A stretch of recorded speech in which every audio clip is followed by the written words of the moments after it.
2020 വരുമ്പോൾ B J P നേതൃത്വം പ്രതീക്ഷിക്കുന്ന ഒരു നേട്ടം അത് വേഗത്തിൽ ലഭ്യമാകുന്ന ഒന്നാണോ? അത് വേഗത്തിൽ ലഭ്യമാവില്ലെന്നൊക്കെ ഇലക്ഷൻ കഴിഞ്ഞിട്ട് കാണാൻ പറ്റും. എങ്ങനെ പോലും അവർക്ക് സ്വാധീനമുള്ള 4 നിയോജക മണ്ഡലങ്ങളുണ്ട്. അതിലൊന്നെങ്കിലും ജയിക്കാൻ പറ്റിക്കഴിഞ്ഞാൽ വലിയ വിജയമാണ്. അല്ല, ഞാൻ ചോദിക്കാൻ കാര്യം 2020 കുറേയേറെ പ്രവർത്തകരും നേതാക്കളുമൊക്കെ തന്നെ ബി ജെ പിയുമായുള്ള ബന്ധത്തിൻ്റെ തുടർച്ചയായി കൊഴിഞ്ഞു പോവുകയുണ്ടായി. അതാണ് അവരൊക്കെ മുസ്ലിം ക്രിസ്ത്യൻ നേതാക്കന്മാർ കൊഴിഞ്ഞു പോയിട്ടുണ്ട്. എങ്കിലും 1-2 സീറ്റുകൾ ഇപ്പോഴും അവർക്ക് ജയസാധ്യതയുണ്ട്. 4 സീറ്റുകളിൽ 2 സീറ്റുകളായി ചുരുങ്ങിയിട്ടുണ്ട്. ഓക്കെ, അതിപ്പോൾ ബി ജെ പിയുടെ വോട്ട് കൂടി കയറുമ്പോൾ വിന്നബിൾ സിറ്റുവേഷനിലേക്ക് വരുന്നുണ്ടോ? വിന്നേഴ്സ് ഇപ്പം നമുക്ക് സാധ്യതയുണ്ട്. നമുക്ക് എങ്ങനെ പോകും എന്നിപ്പോൾ പറയാൻ പറ്റില്ല. അപ്പം അങ്ങനെ 1-2 സീറ്റുകൾ അവർ ജയിച്ചു കഴിഞ്ഞാൽ പിന്നെ ബി ജെ പിയെ പറ്റിയുള്ള ഇമേജ് തന്നെ മാറും. മനസ്സിലായി? മാത്രമല്ല ഇവർക്കും കൂടുതൽ ഇൻട്രോഡ്സ് ഉണ്ടാക്കാൻ പറ്റും. ഇപ്പോൾ കേരളത്തിൽ നിങ്ങൾ ഏത് പുതിയ രാഷ്ട്രീയ പാർട്ടി വന്നാലും അതിൻ്റെ ഏറ്റവും തലപ്പത്തുണ്ടാകുക ക്രിസ്ത്യാനികളാണ്. നോക്കിയാൽ മതി. ഇപ്പം ഉത്തരേന്ത്യ മാത്രമുള്ള പല പാർട്ടികളും കേരളത്തിലുണ്ട്. അതിൻ്റെയൊക്കെ നേതാക്കന്മാർ ക്രിസ്ത്യാനികളായിരിക്കും. നോക്കിയാൽ എന്താ സംഭവം എന്ന് വെച്ചാൽ ഇവർക്ക് അതിൻ്റെ നിലവിലുള്ള സിസ്റ്റത്തിൽ അവർ അസംതൃപ്തരാണ്. ഒരു രാഷ്ട്രീയ പാർട്ടി ഉണ്ടാകുകയാണെങ്കിൽ അതിൻ്റെ ബെനിഫിറ്റ്സ് എന്തൊക്കെയാണെന്ന് അവർക്കറിയാം. ഇപ്പോൾ തൃണമൂൽ കോൺഗ്രസിൻ്റെ കേരള ഘടകം ഇപ്പോൾ 50 വന്നതിന് ശേഷമാണ് അതിന് 4 ആളുണ്ടായത്. പക്ഷേ അതിന് മുമ്പ് ഘടകം ഉണ്ടായിരുന്നു. സമാജ്വാദി പാർട്ടിക്ക് കേരള ഘടകമുണ്ട്, DMKക്ക് കേരള ഘടകമുണ്ട്, ADMKക്ക് ഉണ്ട്, PMKക്ക് ഉണ്ട്. പിന്നെ അതുപോലെ ചിലപ്പോൾ മണിപ്പൂരിലുള്ള രാഷ്ട്രീയ പാർട്ടികൾക്ക് പോലും ഇവിടെ ഘടകം ഉണ്ടാവും. കാരണം അവർക്ക് അവിടെ ഒരു സ്പേസ് കിട്ടുക. അപ്പോൾ അങ്ങനെ നോക്കുമ്പോൾ കുറച്ചുകൂടി റിയലിസ്റ്റിക് ആകുമ്പോൾ ചിന്തിക്കുമ്പോൾ സാബു ആണെങ്കിൽ ഈ പറയുന്ന നിലവിലുള്ള സിസ്റ്റത്തിന് പുറത്താണ് നേതാക്കന്മാരെ തിരയുന്നത്.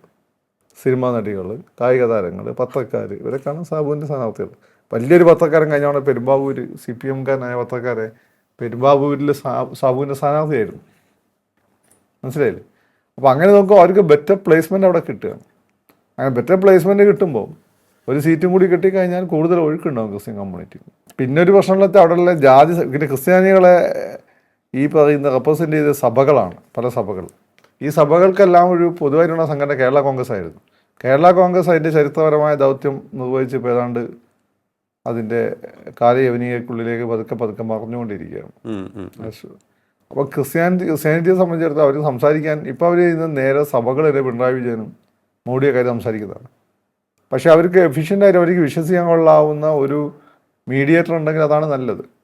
ആ സ്ഥലത്തേക്ക് സാബു ഉയർന്നു വരുമോ എന്നൊക്കെ ഈ ഇലക്ഷൻ റിസൾട്ട് വരുമ്പം കാണാം. പക്ഷേ സാബു ജേക്കബ് കണ്ടെത്തിയിട്ടുള്ള സ്ഥാനാർത്ഥികൾ പറഞ്ഞ പോലെ അവരെ ജനങ്ങൾ എത്രത്തോളം ആക്സെപ്റ്റ് ചെയ്യുമെന്നുള്ള ഒരു സംശയമില്ലേ?